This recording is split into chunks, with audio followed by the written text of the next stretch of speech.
7 अक्टूबर 2023 को इसराइल और पैलेस्टीन के बीच में फिर से एक और बार जंग छिड़ चुकी है।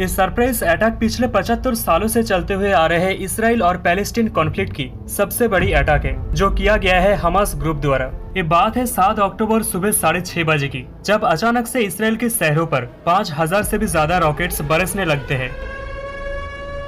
बेसिकली इसराइल के पास एक तरह की लेटेस्ट मिलिट्री आयरन डोम सिस्टम है, जो कि दुनिया की सबसे बेहतरीन एयर डिफेंस सिस्टम में से एक है। जब भी हमास की तरफ से इस तरह की रॉकेट्स की बरसात होती है, ये latest military air defence system इस रॉकेट्स को हवा में ही नष्ट कर देती है इसराइल देश को हमले से बचाने के लिए। लेकिन इस बार 5000 से भी ज्यादा रॉकेट्स फायर किए गए सिर्फ 20 मिनट के अंदर अंदर, जिस वजह से ये आयरन डोम सिस्टम भी फेल हो गया और 20 मिनट के अंदर ही हजारों लोग मारे गए और जख्मी हुए इसराइल में इस अटैक्स के चलते। इसके साथ ही साथ हमास ने रॉकेट्स के अलावा जमीन से, हवा से और समुद्र से भी अटैक किया इसराइल के ऊपर। इसराइल गाजा बॉर्डर में जो बाउंड्री वॉल लगी हुई थी उसे तोड़ दिया गया और फिर कई पैलेस्टीनियंस इसराइल के अंदर घुसे, मोटरसाइकिल से, मोटर पावर्ड हैंग ग्लाइडर से। इसके अलावा समुद्र में स्पीड बोट से हमास के लोगों ने हमला किया इसराइल के ऊपर। इसराइल गाजा बॉर्डर के आसपास जो भी गांव और शहर थे उसे पूरी तरह से नष्ट कर दिया हमास के आतंकवादियों ने।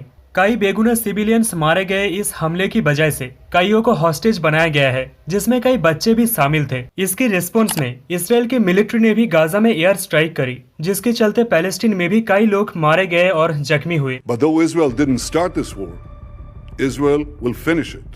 लेकिन यहाँ पर सबसे बड़ी सवाल यही है कि एक टेररिस्ट ग्रुप गाजा में, जहाँ पर सिर्फ 20 लाख लोग रहते हैं और 50% से भी ज्यादा लोग गरीबी रेखा के नीचे रहते हैं, उसने ऐसा अटैक कैसे किया इसराइल के ऊपर? और ये हमास ग्रुप कौन है, आइए जानते हैं आज की इस वीडियो में। Hamas. Who or what is the Hamas?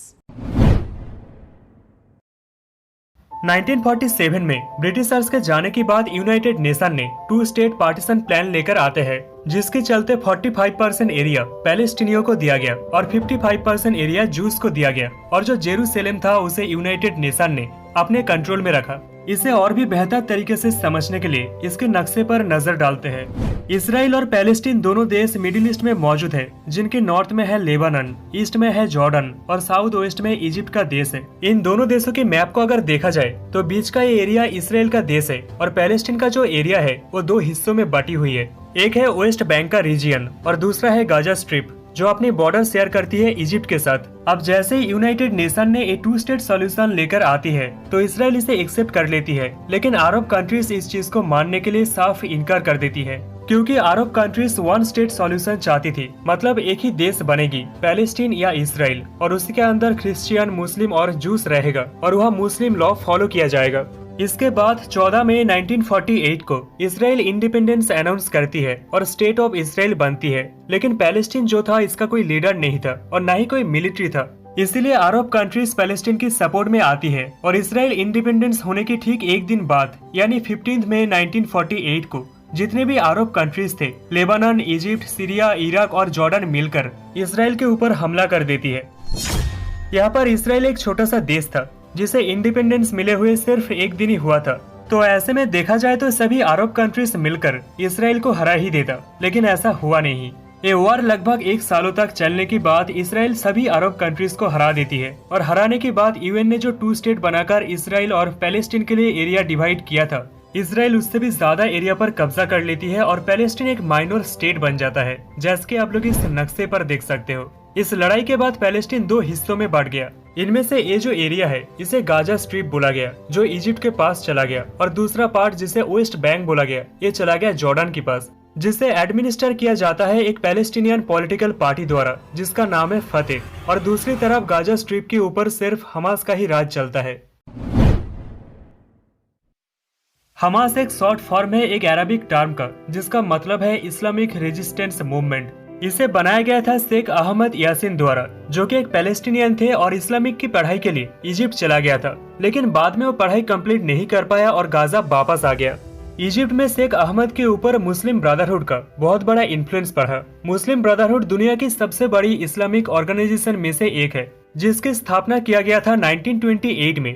जब मोहम्मद यासीन गाजा वापस आया तब वो एक्टिविस्ट बन गया पैलेस्टीन की मुस्लिम ब्रदरहुड में। ये वो समय था जब मुस्लिम ब्रदरहुड पैलेस्टीन में कई सोशल वेलफेयर प्रोग्राम्स जैसे कि रिलीजियस स्कूल, चैरिटी एसोसिएशन और सोशल क्लब्स चलाते थे। लेकिन 1967 में मुस्लिम ब्रदरहुड पैलेस्टीन में अपना मैसेज स्प्रेड करने लगे मस्जिदों के द्वारा, क्योंकि इजरायली अथॉरिटीज गाजा की मस्जिदों में इतना इंटरफेयर नहीं करती थी। ये वही समय था जब कई पैलेस्टीनियन पीएलओ से खुश नहीं था, जो कि उधर के मेन पॉलिटिकल फोर्स थे। पीएलओ के अंदर कई पॉलिटिकल पार्टीज थे, लेकिन इसके अंदर सबसे बड़ा पॉलिटिकल पार्टी था फतेह, जिसके लीडर थे यासिर अराफत। कई पैलेस्टीनियन पीएलओ और फतेह पार्टी से खुश नहीं था, क्योंकि पीएलओ और फतेह पार्टी 2 स्टेट सोल्यूशन को एक्सेप्ट किया था और आर्म स्ट्रगल छोड़कर नेगोशिएशन से सेटलमेंट किया था इसराइल के साथ। इसके बाद 8 दिसंबर 1987 को गाजा में एक एक्सीडेंट हुआ एक इजरायली ट्रक और कई छोटी गाड़ियों के साथ, जिसके चलते कई पैलेस्टीनियन वर्कर्स मारे गए और फिर इस मुद्दे को लेकर दंगे स्टार्ट हुए पैलेस्टीन और इसराइल के बीच में।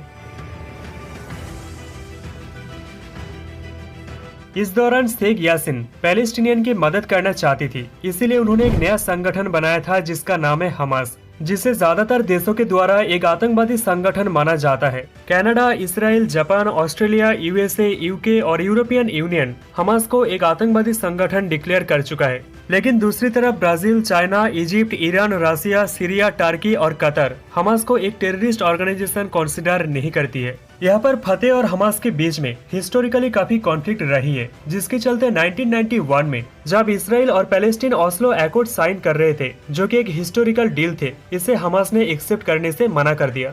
We are under occupation and we have no another choice just to fight for liberation and independence. और ओस्लो एकॉर्ड्स के खिलाफ प्रोटेस्ट करने के लिए हमास ने कई अटैक्स किया इसराइल के ऊपर, जिसके चलते कई इसराइलीस मारे गए और इसकी रिस्पॉन्स में इसराइल ने हमास की मेन बॉम्ब मेकर याह्या यास को मार गिराया। लेकिन इसके बाद भी अटैक्स रुके नहीं और सिचुएशन और भी बिगड़ गई। फिर 1996 में बेंजामिन नेतन्याहू इसराइल के प्राइम मिनिस्टर बने। ये वही समय था जब इसराइली ऑक्यूपेशन वेस्ट बैंक और गाजा में ज्यादा गहरी हो गई, कम होने की बजाय। पैलेस्टीनियों को लगा था कि 1991 में जो पीस डील हुआ था उसकी वजह से उनकी गरीबी कम होगी और उन्हें फ्रीडम ऑफ मूवमेंट मिलेगी, लेकिन ऐसा हुआ नहीं, क्योंकि 2006 में पैलेस्टीन में हुई इलेक्शन के बाद गाजा स्ट्रिप पूरी तरह से हमास के कंट्रोल में चले जाते हैं, जो कि एक आतंकवादी संगठन था। अब इसराइल और इजिप्ट की सरकार को डर होने लगता है कि हमास के हाथों में बहुत डेंजरस हथियार आ सकता है, जिसे रोकने के लिए गाजा स्ट्रिप की बॉर्डर को पूरी तरह से ब्लॉक कर दिया जाता है।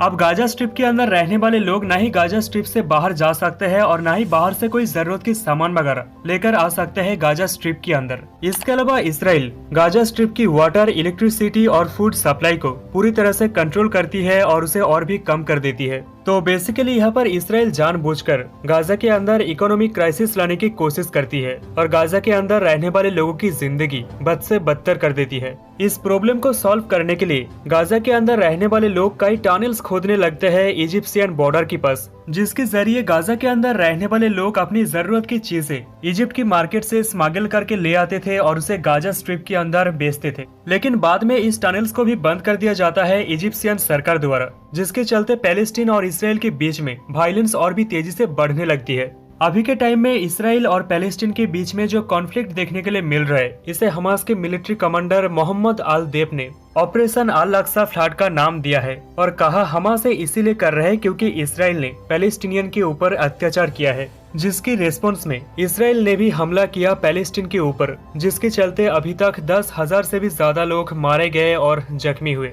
मोसाद, जो कि दुनिया भर में फेमस इसराइल की इंटेलिजेंसी एजेंसी, फेल रही इस हमले से इसराइल को बचाने में, जो कि इसराइली सरकार का एक बहुत बड़ा फेलियर है। द टाइम्स ऑफ इसराइल में छपी खबर के मुताबिक इजिप्ट के इंटेलिजेंसी ऑफिसर ने इसराइल को वार्निंग दिया था कुछ बड़ा होने वाला है, लेकिन इस वार्निंग को इग्नोर किया गया इसराइली गवर्नमेंट द्वारा। तो पैलेस्टीनियन के ऊपर इतने सालों से जो अत्याचार हुआ है, इसके लिए पैलेस्टीनियन सपोर्ट डिजर्व करती है। लेकिन जिस तरह हमास की आतंकवादियों ने इसराइल के अंदर घुसकर 600 से भी ज्यादा इसराइलियों को मारा और औरतों के साथ बुरे बर्ताव किया, इसका भी कोई जस्टिफिकेशन नहीं है। यहाँ पर आप लोगों की ओपिनियन क्या है, आप लोग नीचे कमेंट करके बताना और वीडियो पसंद आया तो इस वीडियो को शेयर जरूर करना। मिलते हैं अब नेक्स्ट वीडियो में।